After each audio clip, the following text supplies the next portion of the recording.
Hello, welcome to Simple Answers.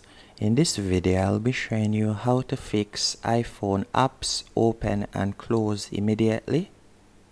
The first thing that I would recommend you do is, for example, let's say I'm having a problem with the NCB app on my iPhone. The first thing you'll need to do is close the app from the background. So depending on the model iPhone you have, you may need to press down on the home button twice, or you can simply swipe up from the bottom if you have a newer model iPhone. Then you want to ensure that you close the app in the background. Then you would try again to see if the app is working. If that doesn't work, the next thing that you will need to do is go into your App Store and search for the particular app.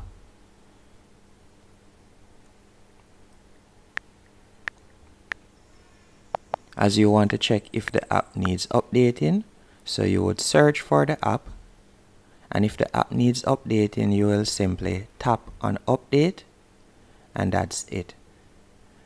The other thing that I would recommend you do if that doesn't work is go into settings, and from here you want to scroll down and tap on general.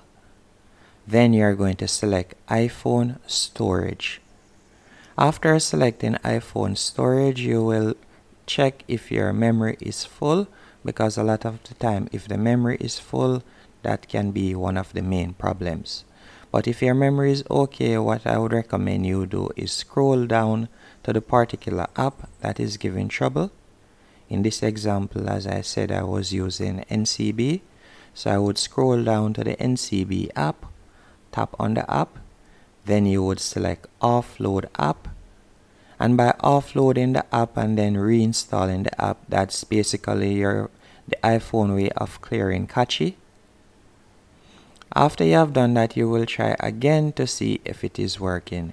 If it isn't working after that, what I would recommend you do is delete the app overall and then reinstall the app.